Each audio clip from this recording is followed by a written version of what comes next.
Lei 8. Faça as pessoas virem até você, use uma isca, se for preciso.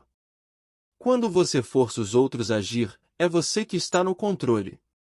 É sempre melhor fazer o seu adversário vir até você, abandonando seus próprios planos do processo. Seduza-o com a possibilidade de ganhos fabulosos, depois ataque, é você quem dá as cartas. Quantas vezes este cenário se repetiu na história? Um líder agressivo inicia uma série de movimentos ousados que começam por lhe trazer muito poder. Lentamente, entretanto, o seu poder chega a um ponto máximo, e em breve tudo se volta contra ele. Seus inúmeros inimigos se unem, tentando manter o seu poder, ele se esgota indo de um lado para o outro e, inevitavelmente, entra em colapso. O motivo para este padrão é que a pessoa agressiva raramente está em pleno controle da situação. Ela não enxerga mais do que um ou dois movimentos adiante, não pode ver as consequências deste ou daquele movimento ousado.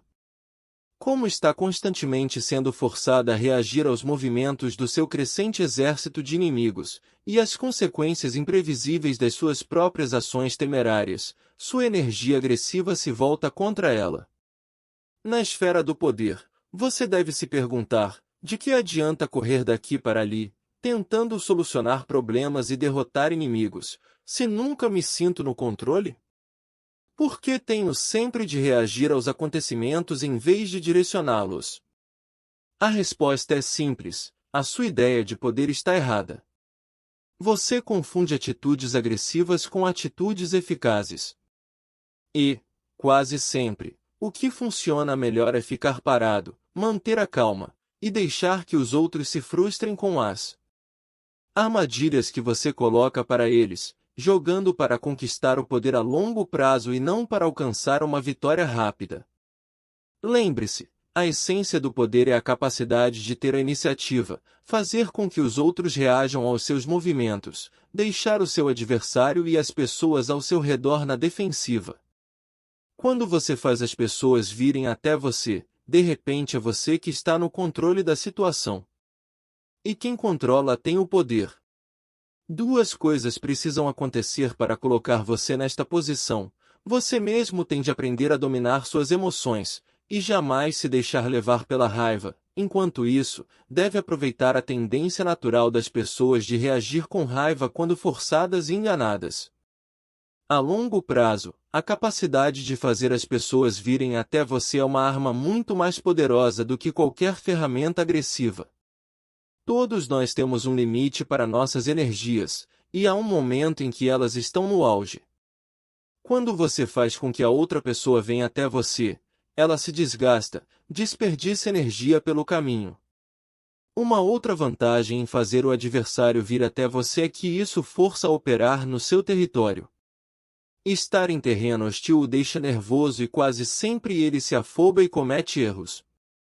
Em negociações ou reuniões, é sempre mais sensato atrair os outros para o seu território, ou para o território que você escolher. Você tem os seus referenciais, enquanto ele não vê nada familiar.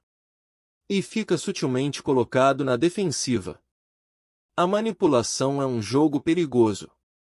Quando alguém desconfia de que está sendo manipulado, fica cada vez mais difícil de controlar. Mas quando você faz o seu adversário chegar até você, cria a ilusão de que é ele que está no controle.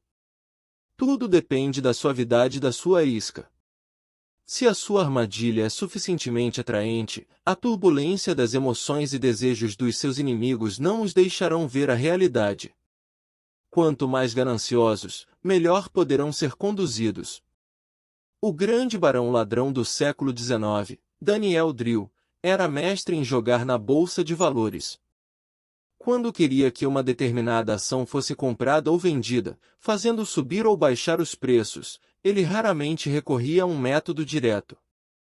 Um dos seus truques era passar correndo por um clube exclusivo perto de Wall Street, obviamente a caminho da bolsa de valores, e tirar do bolso seu costumeiro lenço vermelho para secar o suor da testa.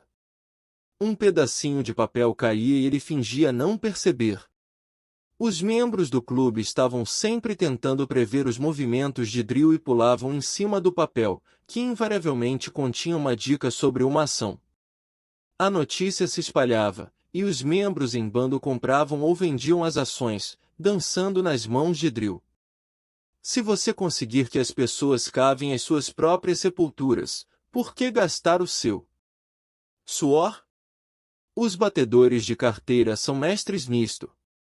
A chave para bater uma carteira é saber em que bolso ela está. Batedores experientes costumam exercer o seu ofício em estações de trem e outros lugares onde existem cartazes em que se lê claramente: cuidado com os batedores de carteira. Os transeuntes, ao verem o cartaz, invariavelmente colocam a mão no bolso da carteira para ver se ela ainda está lá. Para os batedores atentos, isto é cair a sopa no mel. Sabe-se até que eles mesmos colocam os cartazes de cuidado com os batedores de carteira para garantir o seu sucesso. Quando você faz as pessoas virem até você, às vezes é melhor deixar que elas saibam que você está forçando. Você troca a dissimulação pela manipulação declarada. As ramificações psicológicas são profundas. A pessoa que faz os outros irem até ela parece poderosa, e exige respeito. Se numa determinada ocasião você considerar uma questão de honra as pessoas virem até você, e conseguir que elas venham, elas continuarão fazendo isso mesmo depois de você parar de tentar. O inverso. Embora em geral seja mais sensato fazer os outros se exaurirem correndo atrás de você, há casos inversos em que atacar repentina e agressivamente o inimigo desmoraliza tanto que suas energias se esvaem. Em vez de fazer os outros virem até você, você vai até eles, insiste, toma a liderança.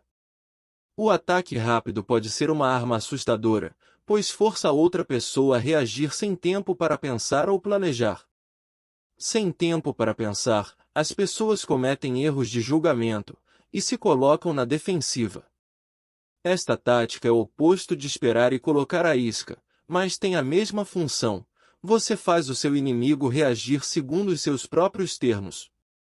Um movimento rápido e imprevisto apavora e desmoraliza. Você deve escolher suas táticas de acordo com a situação. Se tiver o tempo a seu favor, e souber que você e os seus inimigos estão no mínimo em igualdade de forças, então esgote a força deles fazendo-os vir até você.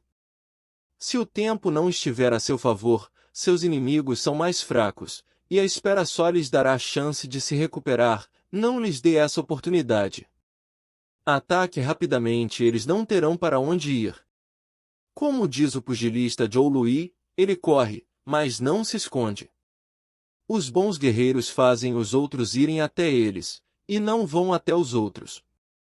Este é o princípio do vazio e do cheio na relação do eu com o outro. Se você induz os adversários a virem até você, a força deles se esvazia. Desde que você não vá até eles, a sua força estará sempre cheia. Atacar o vazio com o cheio é como jogar pedras em ovos. Zhang Yu, comentarista do século XI sobre a arte da guerra.